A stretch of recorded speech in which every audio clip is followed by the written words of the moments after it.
നിങ്ങളുടെ ഇഷ്ട പരമ്പരകൾ എക്സ്ക്ലൂസീവായി സൺ നെക്സ്റ്റ് ആപ്പിലൂടെ തികച്ചും ഫ്രീ ആയി ഇപ്പോഴേ ആപ്പ് ഡൗൺലോഡ് ചെയ്യൂ. അറിയേണ്ട സത്യങ്ങൾ അറിയാതെ ഒളിച്ചോടിയിട്ട് എന്ത് കാര്യം? നമുക്ക് പറയാനല്ലേ പറ്റൂ. എല്ലാം അവരുടെ ബുദ്ധിയാ. ആ ദേവികയുടെ. അക്ഷര ഹോസ്പിറ്റലിന് ഒരു പേര് ദോഷം ഉണ്ടാവരുത്. ഹോസ്പിറ്റല് പൂട്ടിയാ അവരാണല്ലോ വഴിയാധാരാവുന്നത്. അതെ, അത് മാത്രമല്ല, ഡോക്ടർ നിരഞ്ജനുള്ള നന്ദിയും കടപ്പാടും കൂറും. കുന്തം കൊടച്ചക്ര. സുധിയേട്ടൻ കൊല്ലപ്പെട്ടതാണെങ്കിൽ അത് ചെയ്തവർക്ക് ശിക്ഷ കിട്ടിയേ പറ്റൂ. 100% നമ്മൾ ശിക്ഷ വാങ്ങി കൊടുത്തിരിക്കും. നീ നിന്റെ അമ്മയോടൊന്ന് സംസാരിക്കും. ഇത്തിരി സമയം എടുത്താലും നിന്റെ അമ്മയ്ക്ക് കാര്യം മനസ്സിലാവും.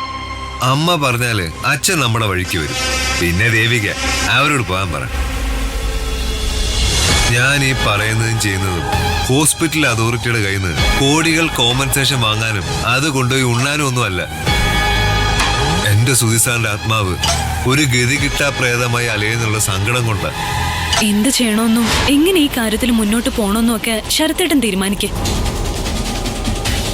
ഒരു വഴി അല്ലെങ്കിൽ വേറൊരു വഴി. അമ്മയോട് ഞാൻ സംസാരിച്ചോളാം. പക്ഷെ എനിക്ക് വലിയ പ്രതീക്ഷയൊന്നുമില്ല. സ്വന്തം മകന്റെ മരണത്തിന് കാരണക്കാരിയായവൾ വീട്ടിൽ കിടന്ന് വിലസുന്നു. അവക്ക് ഫുൾ സപ്പോർട്ടുമായി നിന്റെ അമ്മയച്ഛനും. നാട്ടുകാർ പഴിക്കും.